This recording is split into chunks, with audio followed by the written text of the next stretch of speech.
60% dos 17 Objetivos de Desenvolvimento Sustentável só são possíveis alcançar através da participação e da decisão que é tomada nas cidades. A sustentabilidade e a relação da sustentabilidade com a hotelaria na marca Inspira não se esgota nas componentes energéticas, na redução de consumos, nos painéis solares, não. Há toda uma vivência diária de percepção sobre tudo o que é sustentabilidade, seja social, seja económica, seja ambiental, que vamos vivendo. Temos uma proposta de encontrar alimentos únicos, onde tanto o processo como o respeito pela matéria-prima são privilegiados e, portanto, há aqui uma lógica de expressão do território nestes produtos.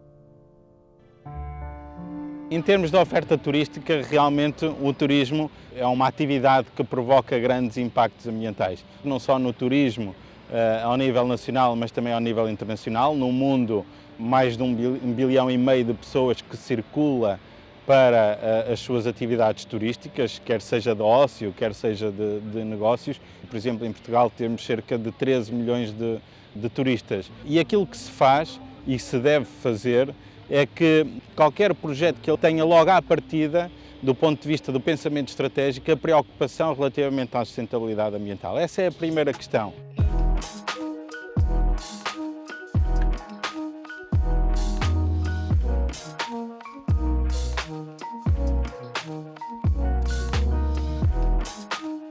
A sustentabilidade faz parte do ADN da Inspira. No fundo, o que nós fizemos foi começarmos desde o início, no projeto, na escolha dos materiais, no relacionamento com a comunidade local, na utilização de tudo o que era detritos da construção, incorporá-los sempre que podíamos e depois em toda a parte de otimizações energéticas, redução de consumos, toda a parte que é construção e projeto. E tem a ver com a relação, como tratamos o lixo, a percepção como cada um membro da equipa passa esta mensagem para os clientes e estamos a falar de front office, de marketing, de housekeeping. Tudo o que fizemos do ponto de vista de F&B relacionado com isto e tem a ver com produtos sustentáveis, cadeias de valor, envolvimento de todos os nossos fornecedores nisto, nas certificações, no comércio justo. Portanto, criámos um conjunto de valências do ponto de vista da cadeia de valor da sustentabilidade que temos vindo todos os dias a introduzir.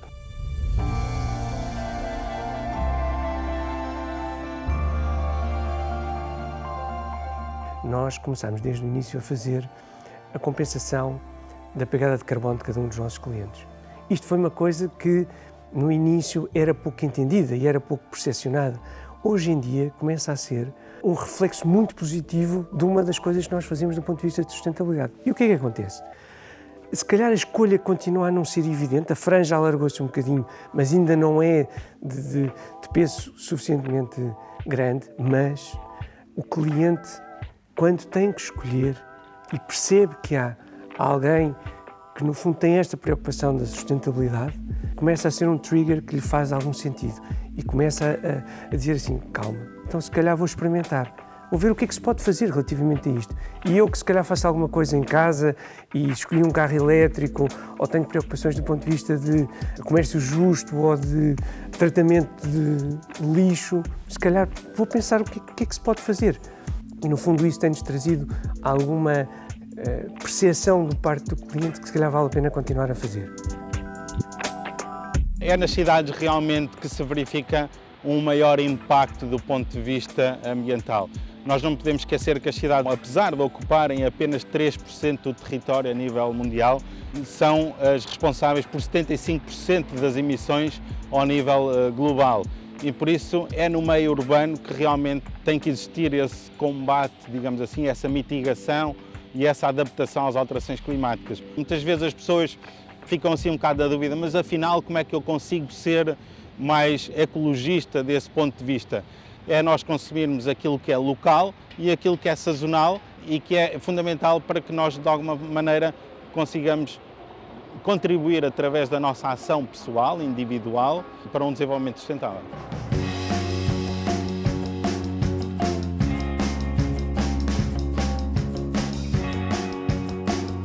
A comida independente expressa a nossa liberdade de escolher o que aqui apresentamos e também na nossa assinatura, que é grandes produtos de pequenos produtores, que depois baliza estas escolhas. Tem que ver com a forma como a agricultura massificada destrói ecossistemas e, portanto, quando se observa o momento atual, percebe-se que é nas produções que respeitam esta biodiversidade que está uma certa promessa de um futuro mais equilibrado. Isto articulado com uma dimensão humana. As Nações Unidas definem 17 grandes princípios de sustentabilidade, em que o primeiro deles é a erradicação da pobreza. Pode parecer um bocadinho um clichê, mas de facto a melhor distribuição de recursos e o acabar das desigualdades, eu creio que está muito ligado às questões de sustentabilidade. Tem que sempre acrescentar uma questão humana. Isto para chegar ao período em que estamos agora, em que de repente eu comecei a observar que, portanto, no desconfinamento entramos numa certa normalidade, se quiser, portanto as pessoas reorganizaram-se, as famílias e os negócios reorganizaram-se e de repente estes produtores começaram a ver, digamos, a procura por parte dos restaurantes a baixar e eu comecei a perceber que, por um lado, havia produtores com necessidade de escoar produtos e, por outro lado, do lado das famílias, nós tínhamos essa espécie de capital de comunidade que nos segue e que nos acompanha e podíamos fazer esta junção. E nessa altura falei com a Junta de Freguesia da Misericórdia, que compreendeu todos os impactos que estavam aqui associados a esta proposta e nos deu a oportunidade de fazermos um mercado, que era a minha proposta inicial, mas que eles superaram com a sugestão da Praça de São Paulo, que é uma praça linda, e os produtores muito contentes também, enfim, isto é um movimento coletivo que quando se inicia não se sabe bem o que é que vai acontecer e portanto é também muito apaziguador quando confirmamos que a nossa expectativa estava correta, não é? E aquela coisa que parecia uma loucura numa primeira fase depois se revela tão produtiva.